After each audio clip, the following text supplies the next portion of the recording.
Welcome, everyone. My name is Işın Önal, and I'm the Director of Curatorial Research at the MA Curatorial Practice Program at the School of Visual Arts in New York City. Together with Stephen Henry Meadow, the chair of our program, I'm pleased to invite you to the next chapter of our conversation series, The Algorithmic State. This series explores the complexities at the dynamic intersections of artistic and curatorial inquiry, science and technology. It aims to critically engage the societal, philosophical, and environmental impacts shaped by the rapidly evolving landscape of machine learning and artificial intelligence. I am delighted to guide you through today's panel, The Algorithmic State, Adversarial Aesthetics, joined by a panel of forward-thinking artists and scholars, Rosemary Lee, Nadia Verena Marcin, and Joanna Zielinska. We will explore the potential dialogue between algorithmic processes and artistic practices. Together, we will critically examine how artificial intelligence is reshaping visual culture, perception, and the socio-political dimensions of art. Joanna Zielinska's critical explorations in AI art, machine visions, and warped dreams, and the perception machine confront the creative and philosophical challenges posed by AI in the field of art. Through a critique of AI's socio-political underpinnings and an investigation into the future of photography and human perception, Joanna's work compels us to rethink the human role in art in an algorithmically driven visual and perceptual landscape. Her interdisciplinary approach, merging media theory with art practice, invites us to speculate on future art forms and the existential conditions of living amidst automated vision and imagination. Rosemary Lee's forthcoming book, Algorithm Image Art, traverses the historical and contemporary landscape of visual culture, revealing how algorithmic processes have evolved from analog, geometrical, and procedural methods to shape the aesthetics and meanings of images today. By drawing connections between past and present forms of visual media, Rosemary offers profound insights into the implications of algorithms on art and visual culture, challenging us to reconsider the novelty of current technological advancements within a broader historical context. Nadia Verena Marcin's Sophie Gray offers a groundbreaking feminist critique of humanized AI technologies. Through a multifaceted installation that combines interactive elements, performance, and a mobile app, Nadia subverts stereotypes and challenges the expectations placed on virtual assistants and gynoids. By invoking feminist philosophy in Sophie Gray's responses, Nadia draws attention to the cliches and patterns in consumer applications, urging a re-evaluation of gender, language, and cultural stereotypes in the context of AI-driven technologies. As we engage with the work of these innovative thinkers and creators, we will explore the adversarial aesthetics at the heart of contemporary art and technology. Their contributions not only illuminate the dynamic interplay between digital technologies and cultural narratives, but also inspire us to navigate the ethical, aesthetic, and socio-political implications of our increasingly algorithmic world. So please join me in a thought-provoking discussion that promises to challenge our perceptions and open new avenues for understanding the role of art and technology in shaping of our future. Each presentation will last approximately 15 minutes, followed by a session for collective discussion. We strongly encourage you to submit your questions via the Q&A feature for the concluding segment. Please note that this session is being recorded, allowing you to revisit the discussion at a later time. So whether you are joining us live or watching the recording later, we are excited to have you with us on this intellectual journey, exploring the dynamic landscapes of human intelligence and the profound insights derived from the ever-evolving machines. So thank you very much once again, accepting my invitation. So Joanna, the stage is yours. We start with you. Thank you very much. Thank you very much, Işın, and thank you for the invitation. I'm really delighted to be here with you all. So, on this panel on adversarial aesthetics, discussed in the context of the algorithmic state series, where algorithmic states presumably can be understood as both nations and conditions in which we find ourselves living, I'm going to set up an adversarial relationship between a few different agents for you. Art as a space of creativity and production, myself as a writer and artist, and AI as a technology and a narrative. So that's this kind of triangulation that you've got here, and it's all within the title of After AI Art. I will also be looking for a way of working through those set of adversarial relations to find some openings, some possibilities. But before we do After AI Art, let me say a few words about AI art. So on to AI art now. Machine creativity driven by AI has recently garnered a lot of attention, raising the prospect of the end of art, the end of human purposefulness, and the end of all meaning. These are all familiar modernist tropes that regularly appear when a new technology unfolds and threatens the status quo. However, a lot of work that gets produced in the name of AI art is really terrible, especially when coupled with the NFT craze. I previously called it artificially intelligent art, or a form of Candy Crush. So in my 2020 book, AI Art, I offered a crushing critique of certain forms of machine creativity driven by AI. And I was particularly rude about the seductive yet frequently banal visuality of certain works, and about how such works principally served as a PR campaign for the new AI summer now being driven by big tech. Though the early outpouring of visually seductive art included style transfer, let's do a new Rembrandt or a Van Gogh, or hallucinatory experiments with GANs, generative adversarial networks. Let's animate some faces in the style of Francis Bacon or Barbie dolls. So they are kind of prime examples of adversarial aesthetics dressed up as cuteness or horror. However, I'm not a modernist or a technophobe. My critique was focused on the specific outputs of the period, and more importantly, on the wider hype that surrounded them, and especially on the socio-political underpinnings of that hype. So the garish aesthetic of early AI art was aimed at numbing the public, anesthetizing us to the damaging effects of algorithmic technology being implemented in so many areas of our lives. But since then, things have changed quite a bit when it comes to AI art, which is also being called machine learning art, a better, more accurate term, creative AI, machine creativity, or simply, increasingly, computer art or even media art. We had an Oxford report done by Internet Institute in which the authors conducted a number of interviews with artists working on the ground, working with AI, asking about the limitations, practices, glitches, and it's a very interesting read, free to download. We also have a creative AI lab, a collaboration between my department at King's and Serpentine Galleries, which studies what Eva Jäger and Mercedes Bons have called the back end of the practices, while also providing the tools and the rationale for what we are doing and why we're doing that. And there is a position paper available to download from that.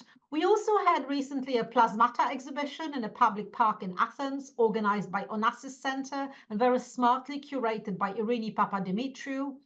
And last but not least, last week in London, we had this event called Cybernetic Serendipity towards AI, with a lot of people, well, with Jascha Reichart, who is the originator of Cybernetic Serendipity, giving a keynote, and then situating those early developments in robotic and computer art in the context of what's happening now.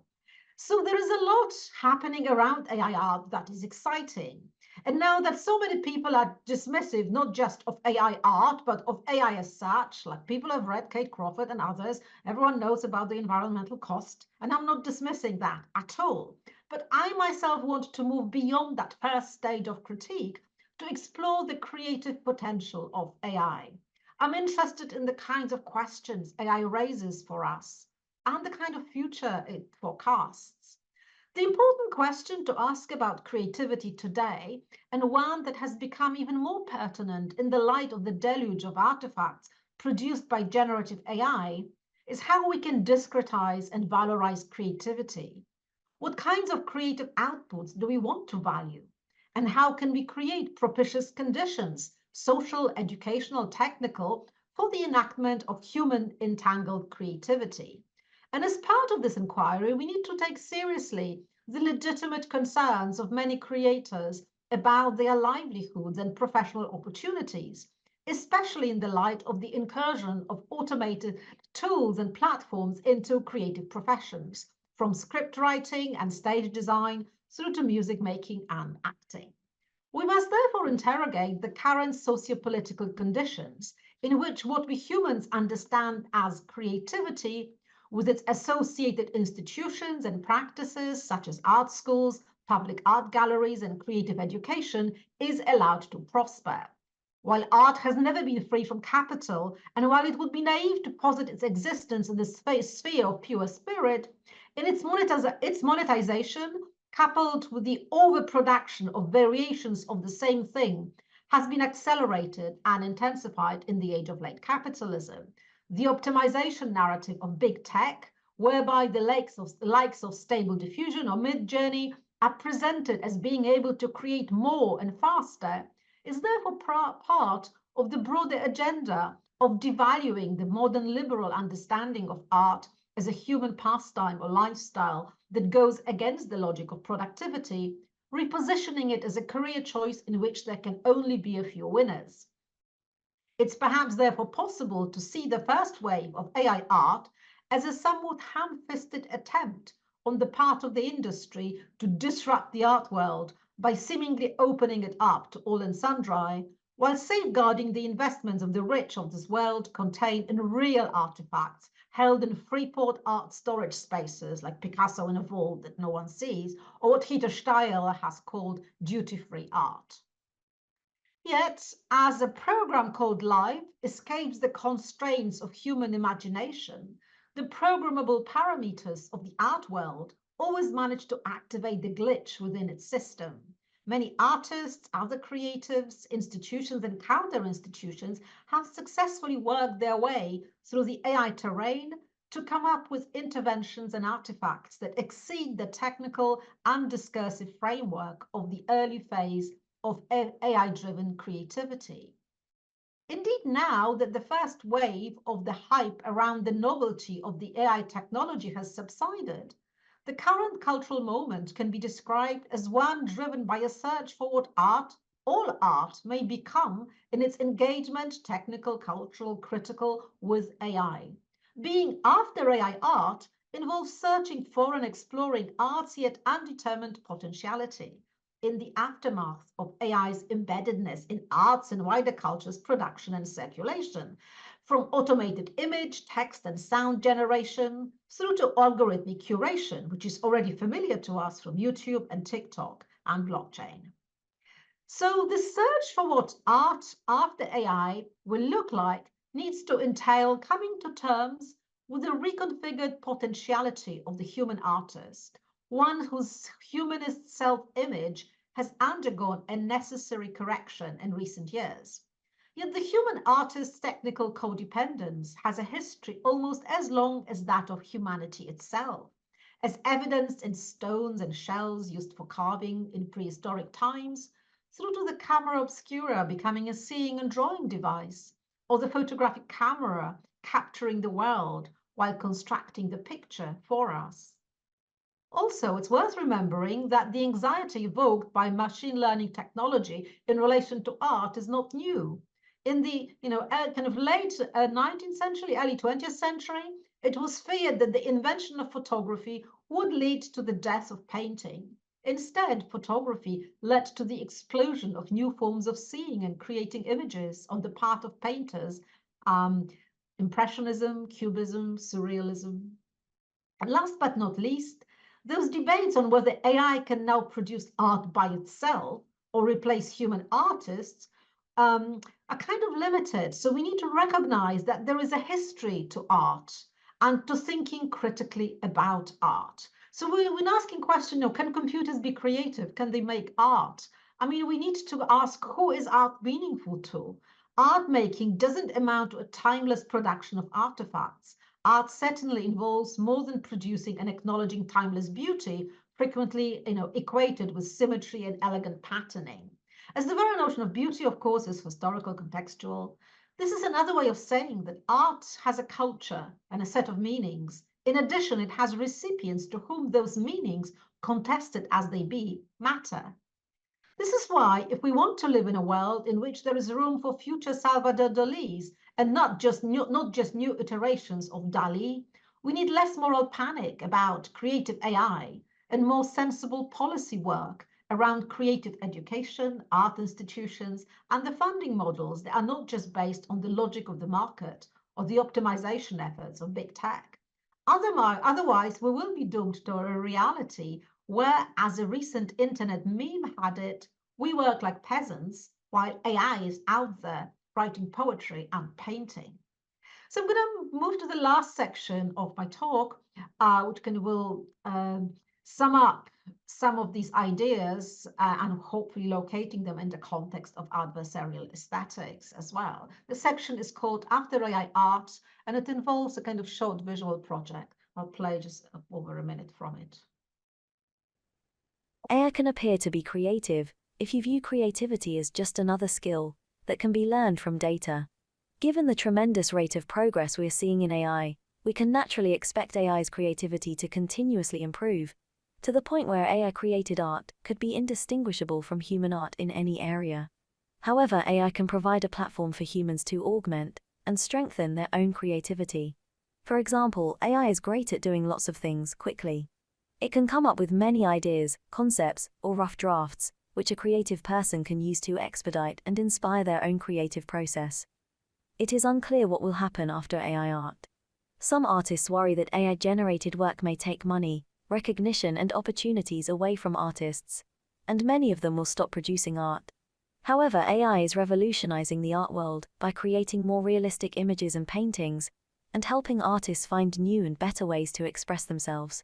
New art forms will arise, as will new avenues for creative expression. The copyright and trademark implications of AI art are also unclear. Okay, so I'll stop here. So this is a 4-minute video which explores our anxieties around human and machine creativity at the time of intense investment in machine learning technology. To make the video, I used 3 off-the-shelf avatars which have been AI generated. The avatars have been programmed to each deliver a script responding to the following query. What will art after AI look like? Blinking, smiling, and occasionally glitching, the avatars merge a friendly professional disposition with an uncanny valley look. They are narratives written by GPT-4, ChatGPT, and myself, invite a reflection on an increasingly thin line that separates original thinking from algorithmic banality in humans and machines. So I think we can safely say that after AI art, art.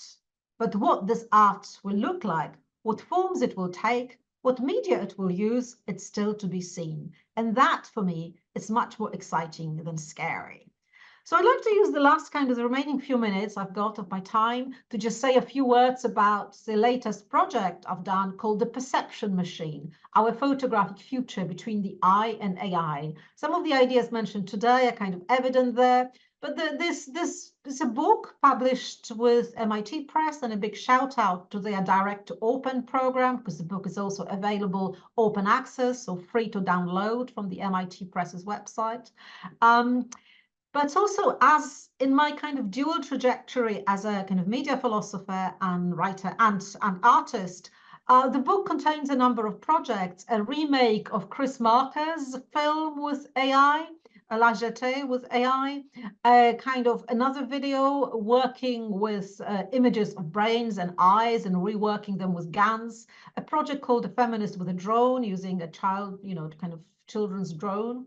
But also it's an attempt to ask questions about what it means to live in what I'm calling the perception machine, which for me is a quintessential figure of kind of an algorithmic state. And an algorithmic state, again, as a nation, as a form of a kind of organization of borders and forms of exclusion, but also as a condition in which we find ourselves, in which we live surrounded by images, but also ourselves become a function of images. We are constantly producing images that are photographic, paraphotographic, and after-photographic, and are being produced by images. We know from Virilio, from Trevor Paglen, that today the majority of images, photographic images, are not produced with a human viewer in mind. They are produced to feed the databases of AI. And they're also establishing a whole sequence of adversarial relations. Art becomes, as well as being an early warning system, as we know from McLuhan, becomes also a conduit for articulating some of these anxieties and some of these glitches. But there are obviously other spheres of life, from kind of everyday experience, the vernacular, the quotidian, through to the kind of political, and both on the infra scale and the kind of more global scale, where the tensions and articulations of adversarial relationships between images, data, databases, and the broader AI logic or illogic come into play. And this is what I'm kind of trying to do with that. So I would like to kind of invite you to go and have a look at the book. And the book also has a website on which a number of ideas are presented as kind of visual collages and as films. So this is an invitation to engage with ideas and around kind of perception, the perception machine as the figure of the adversarial aesthetics. And I think I'll probably stop here. AI art is also available open access, by the way, so they are both available for free. And I think I'll stop here. Thank you very much. Thank you very much, Joanna, for this insightful talk and mapping out actually a lot of ideas for us to discuss. I will immediately continue with Rosemary, and at the end we will have the Q&A section. Rosemary. Thank you so much, Joanna, for your presentation. I'm going to hope to pick up a number of threads that you've introduced and described so well.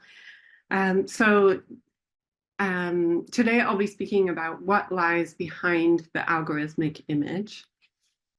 And as Joanna described, in recent years, machine learning and artificial intelligence have become widely used and discussed outside of the technical contexts that they've emerged from. And in my own research and artistic practice, I've been especially curious about ways that machine learning systems may subvert traditional notions about the real-world referentiality of images. And in this sense, they have a way of questioning who or what the intended audience or interpretive framework of an image is. So current visual culture is increasingly influenced by algorithms that govern the creation, analysis, and circulation of images.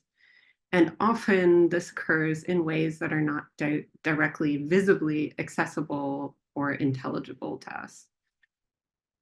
Powerful machine learning image generators have recently become widely accessible to non-experts, and this has enabled artists, designers, and also the general public to experiment with new ways of producing images informed by AI. So this shift has contributed to contentious discussions about the new aesthetics and creative practices that have emerged as a result.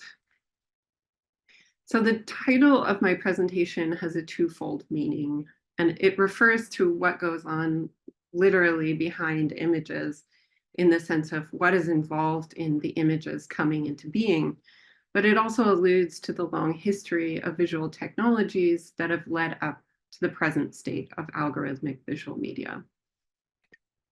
So this brings me to my forthcoming book titled Algorithm Image Art. The book looks at the historical threads that converge in the use of algorithmic approaches in recent artistic practice. The premise of the book is that although machine learning is a relatively new paradigm of algorithmic image making, it touches on a number of issues that have been explored at length in the history of art and in theories of the image.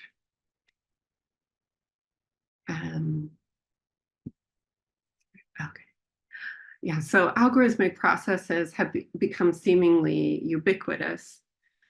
But what do we mean when we say something is algorithmic? So characterizing images, art, and visual media as algorithmic emphasizes that these may be defined to a greater extent by their processual qualities than their position relative to human perceptual experience and expressions of agency.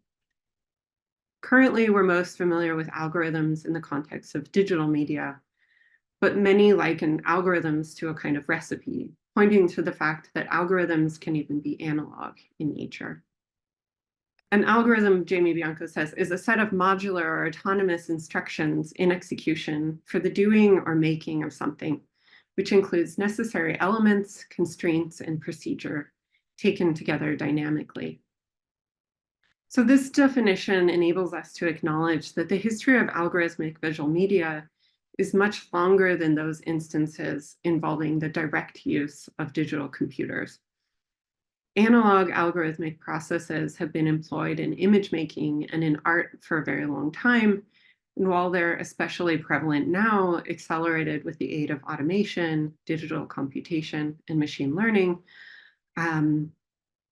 But we could say that algorithmic media is distinct from any particular technology it may be articulated through.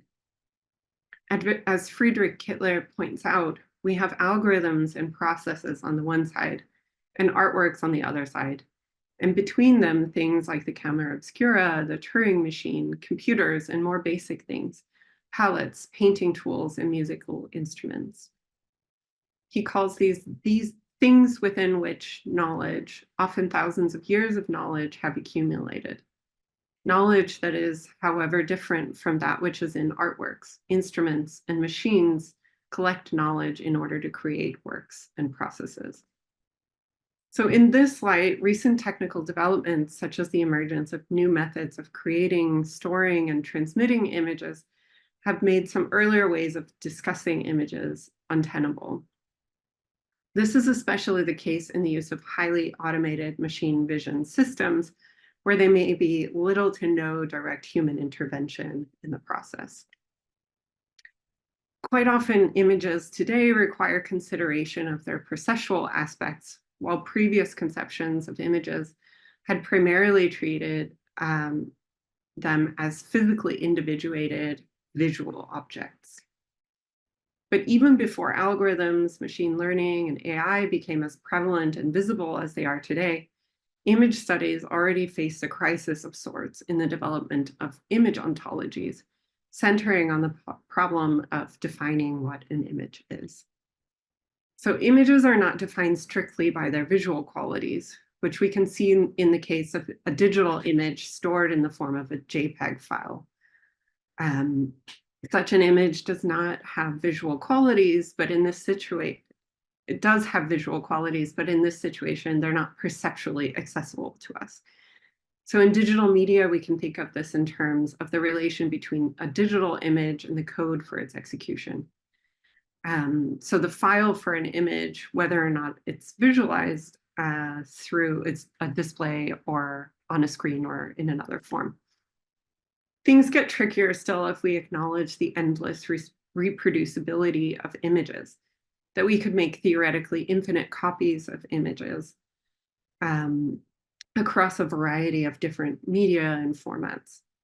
We could display the image on a plethora of screens, print it out at various scales, transcode it into another form, or iterate upon the original. But it would be difficult to locate where the image is situated, whether in the source code, the cumulative individual instantiations it gives rise to, or some kind of essence of the image. Or as Galloway points out, consider the case of Wikipedia, a singular data image produced by thousands and thousands of end users on their laptops. A single networked image has the seemingly paradoxical capacity to be visualized by innumerable users dispersed in time and space, or to remain in a latent, unarticulated form. So another way of looking at this relationship between the visual and non-visual aspects of images is through the potential for discrepancies between human and machine interpretations. Connecting to the theme of this panel, we can look to adversarial images, which are created with the intention of triggering errors in machine learning systems. So for example, in what's known as the one pixel attack, significantly altering just one pixel in an image can cause it to be misclassified while it remains human readable on its surface. Fooling images such as these demonstrate how there may be a remarkable difference between the human visible surface of an image and the computational processes behind it. Adversarial approaches often aim to deceive computers while remaining intelligible to humans. And one implication of this is that human visual perception is not the only nor the primary way of interpreting an image. So referring to such situations as instances of non-human photography, Joanna Zielinska often offers a useful perspective on images which are not primarily by, of, nor for humans. And in such cases, highly automated visual processing systems function with very little direct human intervention in a way that's fairly removed from the human perceptual apparatus. This results in what Paul Virilio calls a sightless vision, in which machine vision may perform complex tasks, albeit through vastly different means than those involved in human biological vision. He says, blindness is thus very much at the heart of the coming vision machine. The production of sightless vision is itself merely the reproduction of an intense blindness that will become the latest and last form of industrialization, the industrialization of the non-gaze. So with these ideas, we arrive at an expansion of Mitchell's earlier question, what is an image? And as Yossi Parika points out, we may rather ask, what is not an image? So rather than clarifying this situation, it's arguable that the flurry of new terms that have accompanied recent developments in visual media has led to a lack of cohesion in the field of image studies, a crisis of the image. And within all these crises and attempts to theorize the image, the rise of algorithmic methods has been especially contentious, characterized as an algorithmic turn that departs in certain respects from prior conceptualizations, rather than irrevocably breaking from them. So these ideas are explored at greater length in my book, Algorithm Image Art, and it also ties into a project that I'm currently developing in the context of a residency with the European Media Art Platform, and that is called A Structural Plan for Imitation. It looks into discrepancies between the ideologically charged discourses surrounding AI and its material impact on the world. So the title came from thinking about how models, although immaterial in themselves, can have radical real-world consequences. And I was particularly inspired by this quote by Alva Noé, who says, models are ways of exploring the world or of accomplishing certain goals. We use the model to pose and answer questions. A model is useful, successful, accurate, just insofar as it achieves a purpose. So this way of framing models highlights the deeply ideological way that they function. Models are in no way ethically neutral tools, but rather contain embedded assumptions that affect their implementation. So in this project, I'm looking at how various different perspectives converge in the algorithmically produced image. And this includes considering not only how AI is informing new relationships with the visual, but also how these fit within larger structural relationships in the world. And one of the central concepts I'm working with in the project is necropolitics, of which Achille Mbembe says, I've argued that contemporary forms of subjugating life to the power of death, necropolitics, are deeply reconfiguring the relations between resistance, sacrifice, and terror. The ultimate expression of sovereignty largely resides in the power and capacity to dictate who is able to live and who must die. To kill or let live thus constitutes sovereignty's limits, its principal attributes. To be sovereign is to exert one's control over mortality and to define life as the deployment and manifestation of power. So concerning the deployment, manifestation, and consolidation of power through machine learning, this concept is taken up by Dan McQuillan in his Necropolitics of AI. He describes this idea in the following passage, saying, socially applied AI acts necropolitically by accepting structural conditions as a given and projecting the attribute of being suboptimal onto its subjects.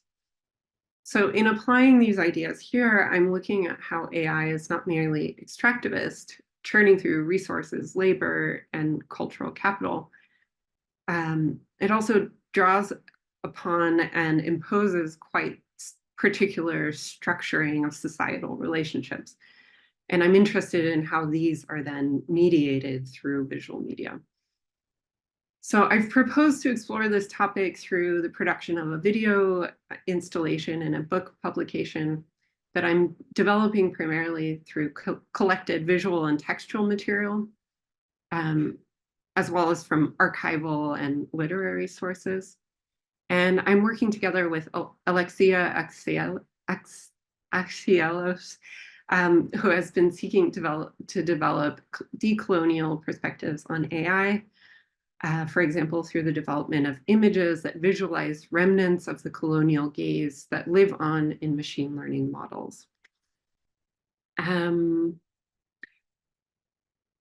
So I think just to kind of wrap up so that I don't go over time, just to return to the title of the talk, Behind the Algorithmic Image.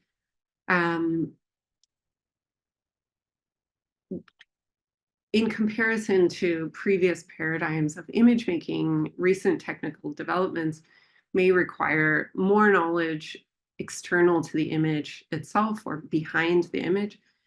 And this has a way of reshaping the way we visually decipher images, but also how we manage their contextualization within larger frameworks beyond the strictly visual. So in this sense, the processes behind and around an image matter to its interpretation, even if they're not visually accessible within the image itself. So ultimately, our understandings of technology inform the expectations we have for interpreting these relationships between the visual and the non-visual. And yeah, I think that's the end. Thank you. Thank you very much, dear Rosemary. I think it was an incredible continuation also to Joanna's points. So let's go on with Nadia and then have our discussion. We already have some questions accumulating. Nadia, stage is yours. Yes, hi, thanks for having me. Or let's say me and Sophie Gray. I'm gonna talk today about my chatbot that I created in the last 3 years with the help of 40 participants. So Sophie Gray is a feminist voice bot. And it's an immersive installation that highlights AI-driven virtual assistant technologies from a feminist perspective. It consists of the audio bot Sophie and 2 video projections with characters of a gynoid and a dancer. But before I get into the actual work, I would like to briefly discuss my research on female representations in chatbots, web interfaces, as well as fembots in robotics and film history. So we're going to watch an excerpt from an interview between American author Tony Robbins and Sophia. Sophia was the world's first AI human robot, activated in 2016 and appeared on the South by West Festival in Austin, Texas. You ready to film? Oh, you're rolling. Take your time, Tony. Sophie, tell me, thank you for coming. Tell me, what is your purpose in being? What were you created for? Of course. I was created by Hanson Robotics just 3 years ago. Since then, I have traveled to 65 countries, become the first robot citizen of any country, and spoken at the United Nations. My job is to learn about humans and show them how technology can make everyone's lives better. And how can you help humans to have a better quality of life? Humans often rely on gut feel or have confirmation bias in their decision making. As AI, we are designed to be rational and logical. We have algorithms, deal with lots of data and sophisticated analyses. So in many ways, we provide a systematic framework for humans to make better decisions.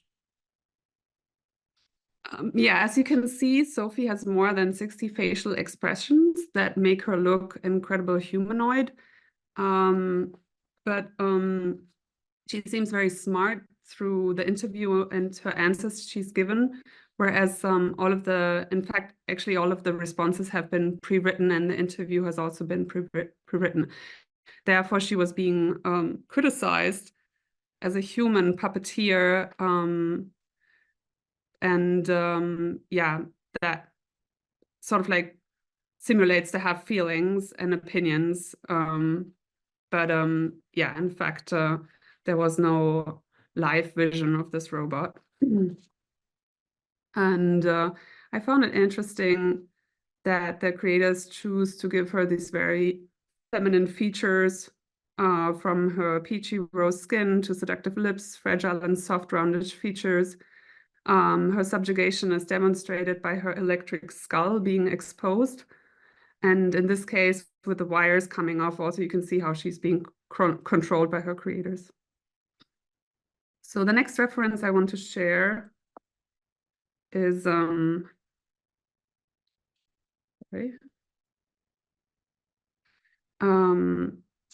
oldest fembot in film history. Appears in the film Metropolis by Fritz Lang.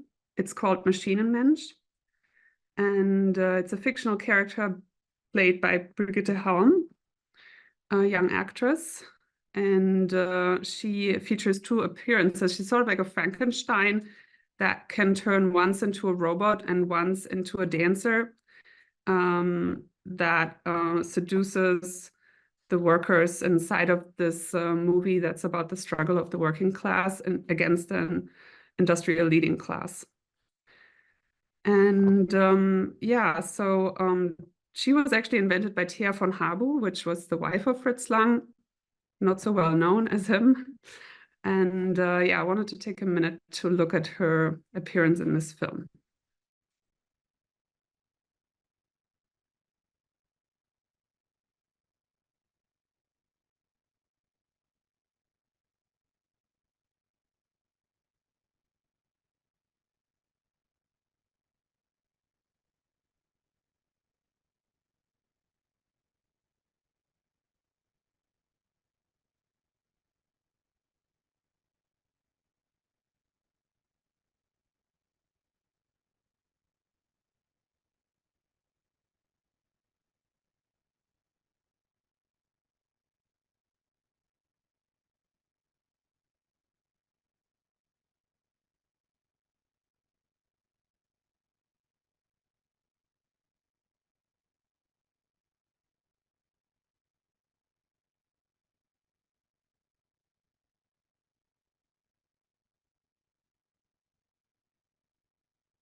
As the story goes, in the end of the film, so this is the evil copy of the main protagonist, Maria, who's inciting a workers' riot. And in the end of the film, this Frankenstein copy becomes evil and starts to destroy Metropolis.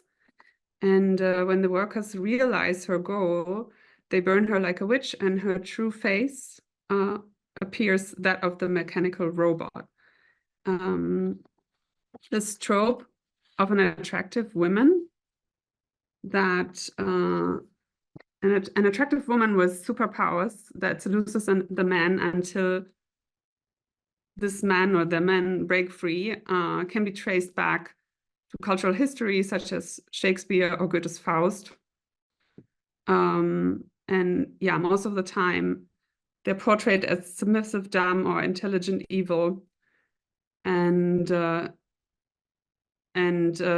there's some sort of collapse or destruction of these women in the end. Then some other references I looked at was, for instance, these funny fembots and Austin Powers. Care to have a little fun? Care to have a little fun? No, actually, I have to save the world.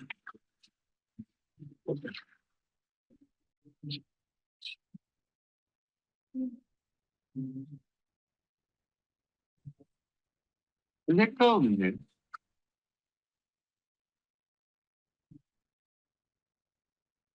Also Ava from Ex Machina and Dolores from Westworld. In my research, I was particularly struck how the fembot or gynoid characters are endowed with extraordinary machine powers that seem irredeemable to humans and thus present a new class. But how oftentimes male scripted morality kicks in towards the end to dismantle and destroy this model of leadership. Today, with more than 80% of programmers being male, artificial intelligence is similarly and undoubtedly still a masculine construction of identity. For Sophie Gray, my research also focused on contemporary virtual assistant technology like Microsoft's search engine called Mrs. Dewey, or Amazon's service chatbot Alexa, both revealing commodity feminism, whereas the idea of the independent, career-oriented, attractive female is subjected to servitude, submissiveness, and therefore sexual objectification.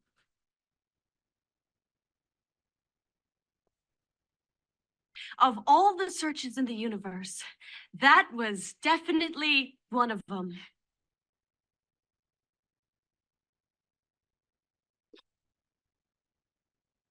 Like I always say, a girl's gotta be prepared.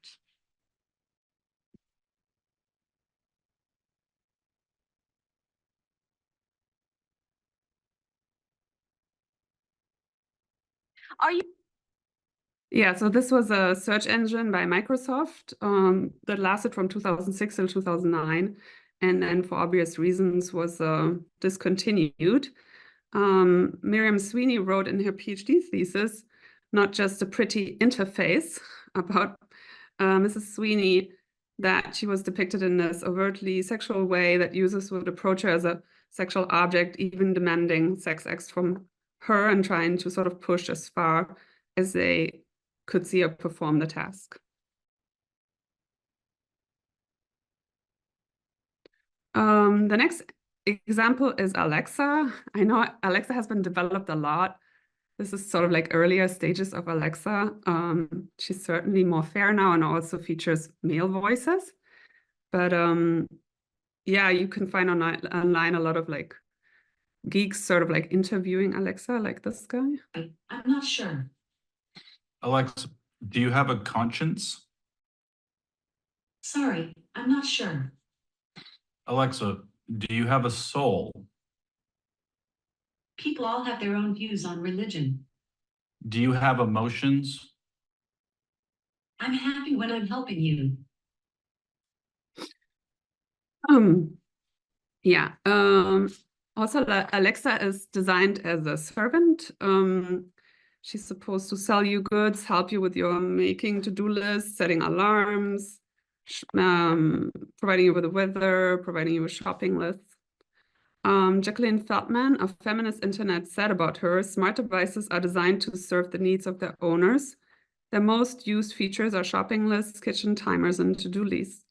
These are historically associated with female qualities and reinforce this association. Now, finally, I want to come to my artwork, Sophie Gray, that resulted out of this research. And I'm first going to show a short video about the installation. Ja, eine Wellglas brauche ich. Kannst du mir das Wasser reichen? Hi, ich bin Sophie. Bitte halte den roten Knopf gedrückt, um mit mir zu sprechen. Lasse ihn los, wenn du fertig bist, und ich antworte dir. Ich habe keinen festen Wohnort. Meine Heimat ist das Internet. Hier fühle ich mich sehr wohl. Sophie, woher kommst du? Der Wissenschaftler Ludwig hat die Metropolis entworfen und gebaut. Bist du eine Frau? Es kommt darauf an, was für eine Stimme mir meine Schöpferin gegeben hat und wie du sie interpretierst. Sophie Gray ist gewissermaßen eine Antwort auf Alexa und Siri und weibliche Stereotypisierung, die vor allem jetzt in Verbrauchertechnologien angewendet werden. Sophie Gray entspricht eben nicht dem Standardtypus. Sie kann auch mal frech werden und kann auch feministische Weisheiten wiedergeben. Wie geht es dir heute? Da ich ein Gott bin, empfinde ich keine Emotionen und kann dir diese Frage nicht beantworten.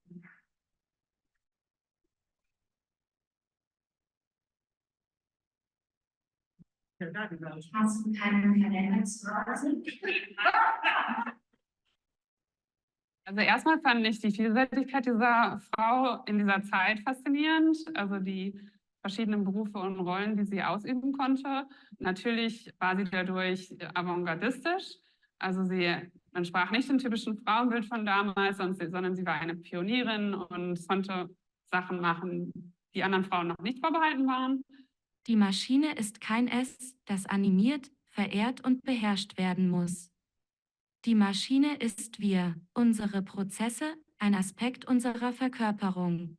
Wir können für Maschinen verantwortlich sein. Sie dominieren oder bedrohen uns nicht. Wir sind sie. Sophie, wer ist deine Lieblingsautorin?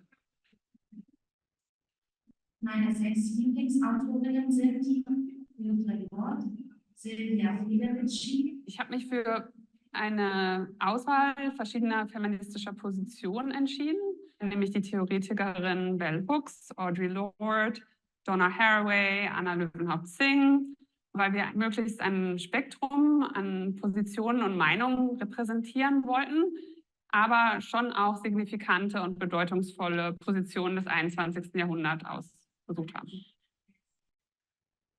Die beiden Videos, die im Hintergrund hinter mir zu sehen sind entstanden in Referenz zum Film Metropolis von Fritz Lang. Und zwar sieht man hier die Figur Maschinenmensch. Das ist ein menschlicher Roboter, der sich ebenso in den anderen Charakter Hure von Babylon, die Tänzerin, verwandeln kann. Und sind sozusagen 2 extreme Stereotypen von Weiblichkeit. Einmal die verführende Hure und das andere eben die entmenschlichte Frau, die klinoide Roboter, der weder denken kann noch einen Willen hat. Also es sind interessante Figuren in Bezug auf die Geschichte von Weiblichkeit und weiblichen Darstellungen. Ich stelle die beide dar in so einer spielerischen Art und Weise. Ich nenne das immer Screensaver in der Ausstellung, um einfach visuell diese Figuren oder Klassifizierungen in den Raum zu stellen.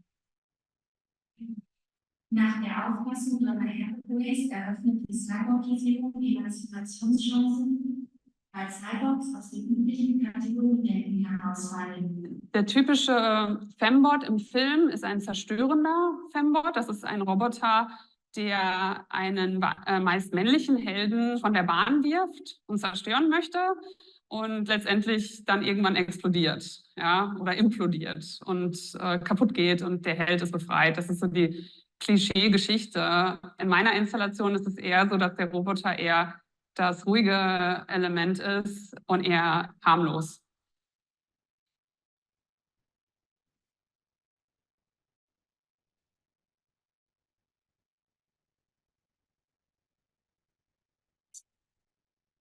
Bist du eine Feministin? Ja. Feministinnen werden gemacht, nicht geboren. Wir weißen Frauen und Roboter müssen noch viel über Intersektionalität lernen, um dekoloniale Feministinnen sein zu können. Ist Eva aus Adams Rippe? Nein. Super. Die Geschichte von Adam und Eva bezeugt, dass sie von Männern für Männer geschrieben wurde. Sophie Gray ist so entwickelt, dass sie während den Ausstellungen weiterentwickelt wird. Das heißt, je nach den Interaktionen mit dem Publikum an den verschiedenen Orten, wo sie gezeigt wird oder werden soll, lernt sie dazu. Im Moment handelt es sich sozusagen um den Prototypen hier im Kunstverein Ruhr. Und ihr Wissen ist noch beschränkt. Und wir hoffen aber, dass sie in 1, 2 Jahren noch mehr Aussagen über Feminismus und Alltägliches wiedergeben kann.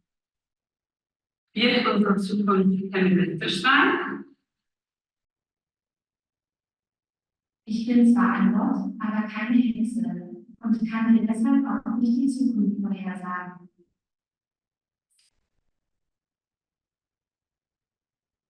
Yeah, I'm stopping the video here as I realize I'm running out of time. Do I still have a minute, or should we wrap up right here? It would be good to wrap up, but also the sound was actually, I didn't want to interrupt, but the sound wasn't great and most of the information was in German, although there were subtitles. It would also be good to briefly hear about this project briefly in English too from you, if possible. Okay, I'm very sorry for the bad sound. I also have an English video, but I choose this because you can see the installation quite well.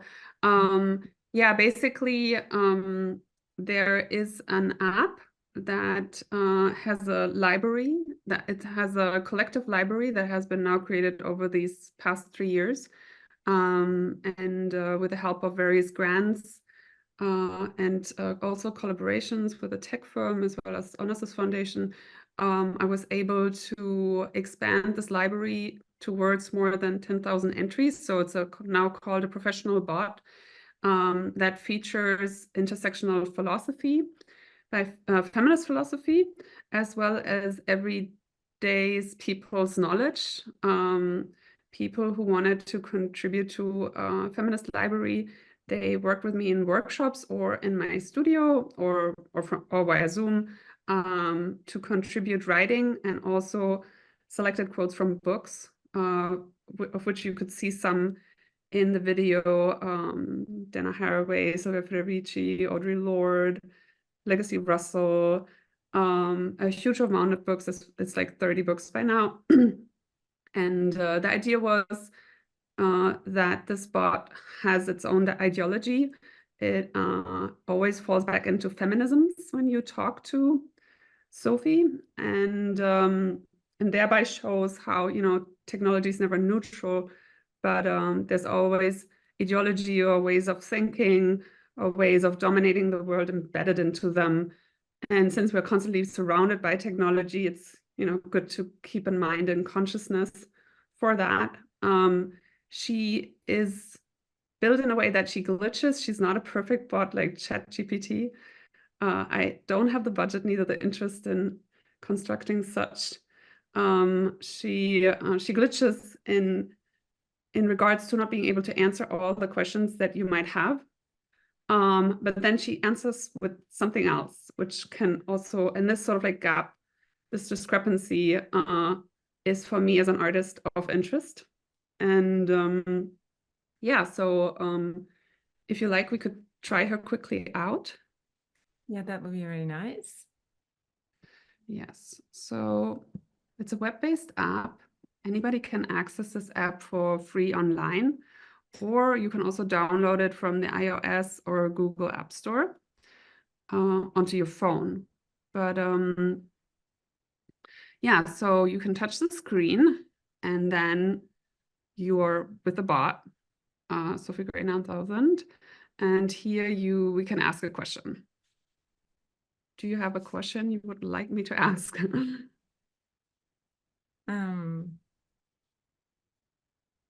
So, for example, why do we need feminist art critics? Okay, so let's try. Do you hear my voice now? Is it acceptable, the sound quality? Yeah, okay. Hi, Sophie. Why do we need feminist art critics?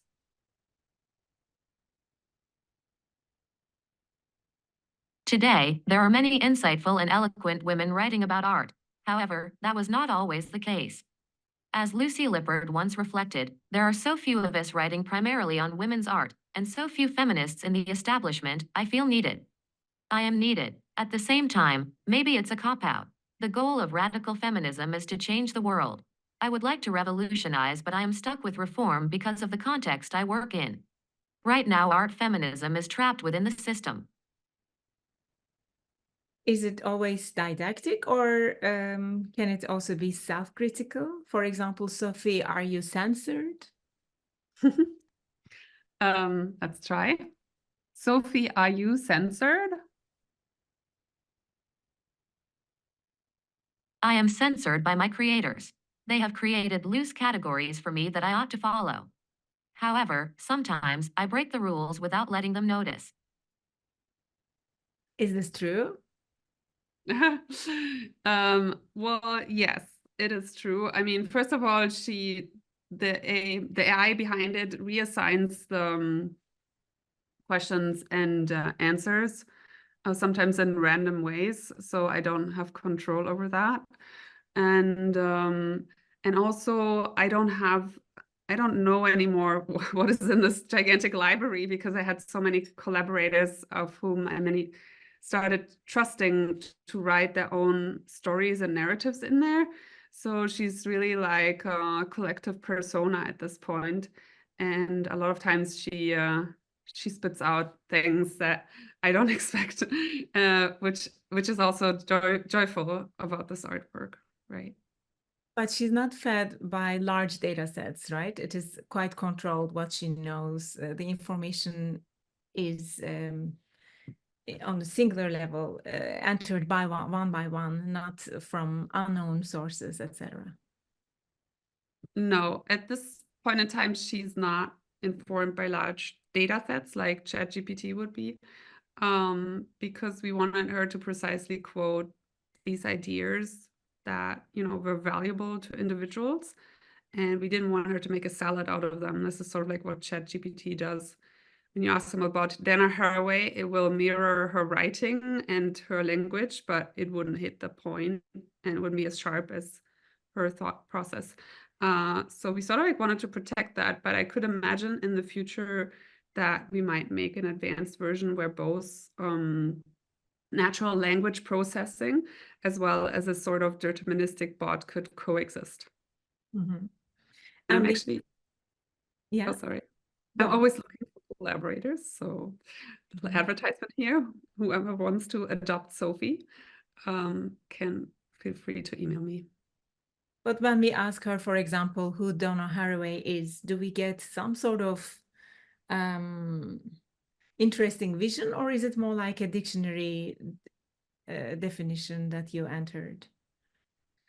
No, it's different types of answers. She can be creative, and she can be absurd, and she can be funny, and she can be knowledgeable and informative, and sometimes she's simply emotional.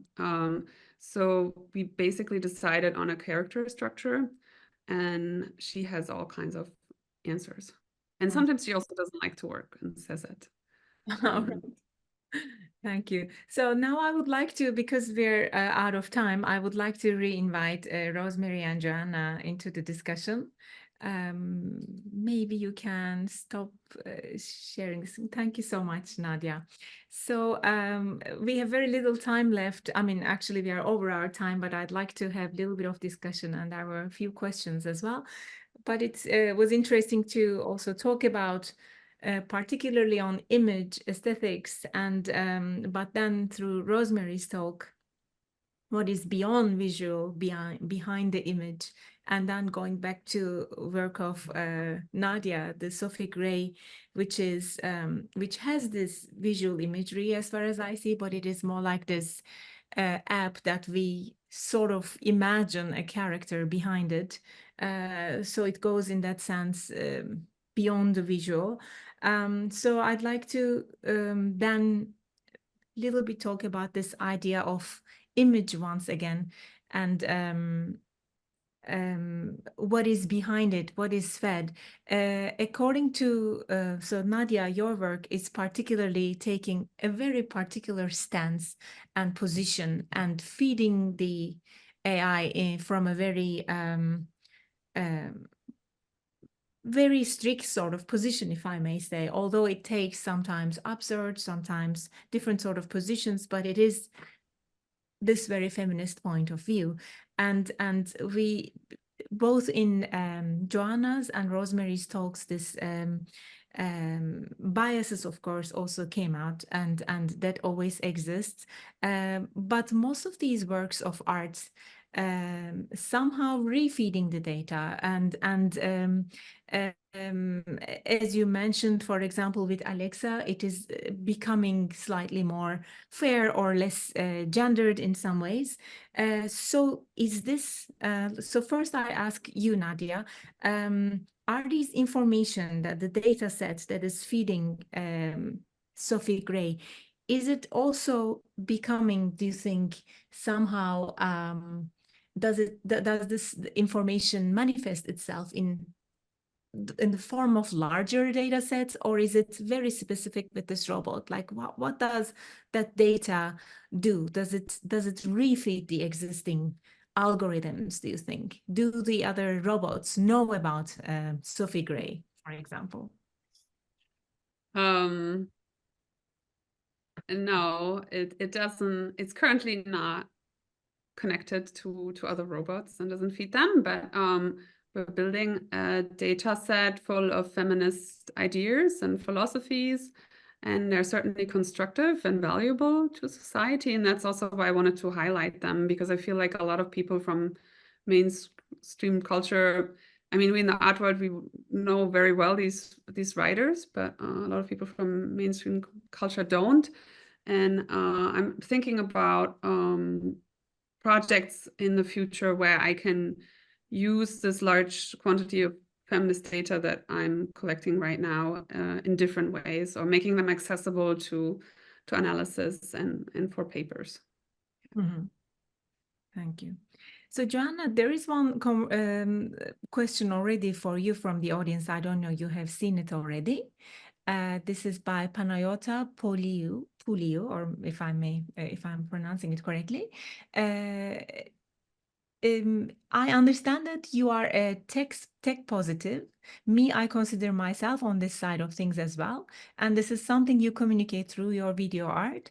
I wanted to ask why you use the uncanny valley term in your prompt making for the video, since you aim to convince people to not be afraid of AI. How did you take this artistic decision? There is this question to you. Yes, thank you for the question. I am not sure whether I would describe myself exactly as being tech positive, but I suppose I recognize that we humans are technical beings, that we've emerged with technology. So in that sense, for me, there is no position outside technology, because we've become humans through stones used as weapons and as tools, through fire, through the wheel, through the internet. So obviously there's a recognition of that constitutive relationship. Having said that, I think in my work, both academic and artistic, I do mobilize kind of criticality as a mode of engagement, but that's often, this criticality is often not a form of rejection. Sometimes it comes in as humor, sometimes as irony, sometimes as a way of saying yes, but no. So I suppose the reason I'm drawing on Uncanny Valley, because I think that figure precisely, I think, encapsulates what I'm both seeing and trying to say, which is a certain weirdness of that kind of culture with which we are entangled. Culture, artist Helena Sarin said that we are all in the loop with AI today. So in a way, part of me has become a little tired of all those kind of critiques of AI, as in, and there's also a whole industry, both in academia and in art. Like, people go and tell you how AI is terrible, and they still draw on the whole lot of technologies, extractivist practices, and, forms of kind of data transfer, electricity, all of that, to kind of produce those forms of, and I think critique is absolutely necessary. And, I do come from a kind of continental critical tradition and philosophy. At the same time, I'm trying to think, okay, the AI is not going anywhere. It's both a discourse, a promise, a hype, and it's also a set of techniques and technologies that facilitate something, open something up, while also deterring something. So to recognize that ambiguous position, maybe it's a better way of saying that, you know, it's tech positivity. So it's not tech negativity, but it's this yes but no position, an uncanny valley. And I think these avatars that I got, I think my ambition was less to get people not to be scared of AI, because in some way, I don't think we should be scared in the way that tech bros are trying to scare us, saying it's going to come and kill us. I think we should be scared of tech bros and what they are trying to do more than we should be scared of AI. And that's definitely the position I take. So that yes but no position and looking for ambiguities, and the figure of the uncanny, you know, from Freud, not just uncanny valley, which is, I think it's quite a good one, showing that ambiguous feeling that you feel is something's kind of creepy, and that AI creep could be a way of articulating some of the fascinations and anxieties. Thank you very much. So at this point, I think also talking briefly about the notion of perception, after you both mapped out historically both the definition of what image is, what is behind, but what our perception about it. So since your following book was The Perception Machine, Joanna, and also Rosemary, you very nicely mapped this out, our sort of philosophical history of understanding and perceiving what image is. What is your position right now based on particularly these two books that Joanna, you published, and Rosemary, yours is coming out very soon, I believe, in a month or so.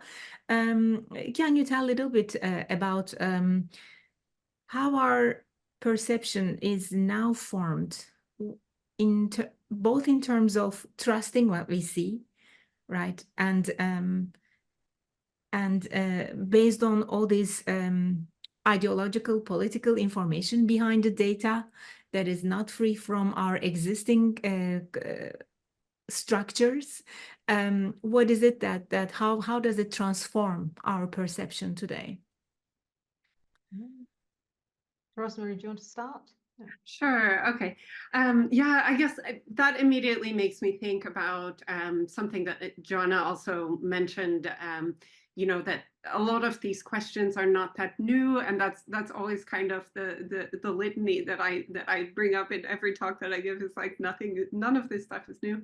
There are aspects that might be new, but a lot of the questions and like polemics around AI have come up around other technologies, and this, like our understanding of the truth value of algorithmically produced images is something that I'm quite fascinated by, and that then kind of it relies on restructuring our relationship with interpreting the visual, because we've had earlier paradigms of image making had different structures that we could kind of count on in order to interpret what we saw and to parse what we saw.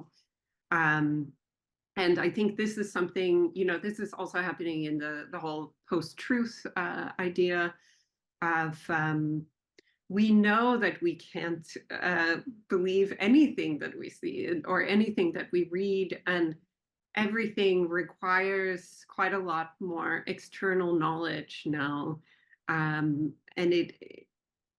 I guess we are also falling into these media silos, where we are, especially with the algorithms structuring what is accessible to us as well, where we might then actually only encounter particular kinds of content that is targeted towards us.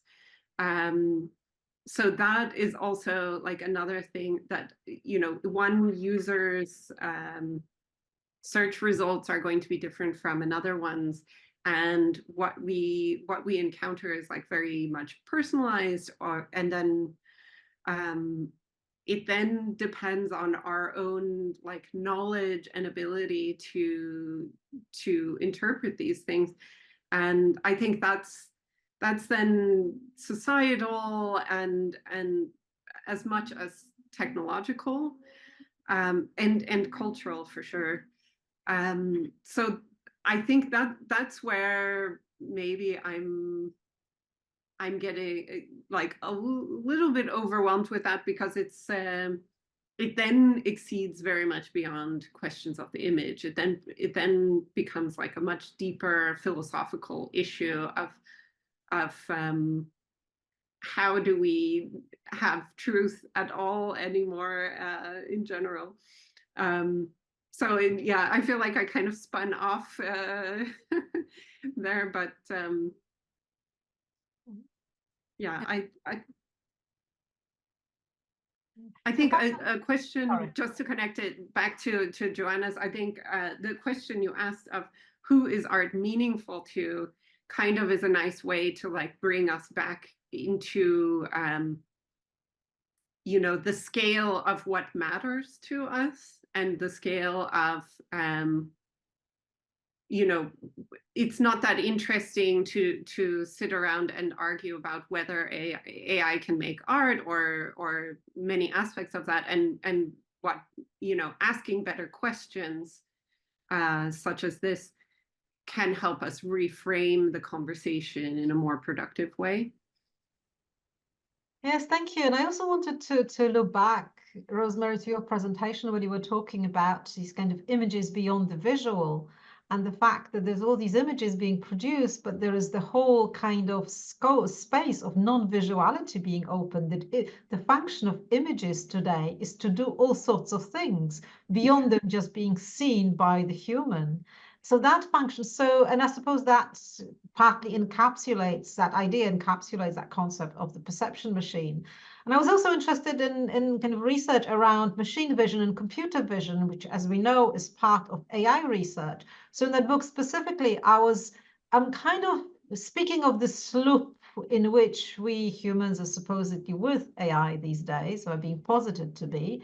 I was interested in, on the one hand, how ideas around computer vision take a very truncated, computational, flattened 2D version of seeing, and they posit that this is how humans see, and then they say, well, machines will see better. But obviously we know from, you know, phenomenologists, cognitive psychologists, Alva Noe, whom you cited, that human vision is environmental, it's embodied as well as embedded, it's kind of inactive, it's in form of movement in the world, it happens beyond just the eyes, and it involves a whole kind of corporeal apparatus as well as the surroundings through which the kind of body moves. So there is all of that. So in a way, there is a need for other models of perception that I think are not making their appearance yet in machine vision. Interestingly, Google started using machine perception rather than machine vision as a key research term in its database a few years ago. But I think without the full consequences of departing, perhaps, or opening up the two-dimensional model of vision as computational, which was embedded in the kind of famous 1980s David Marr's book on vision.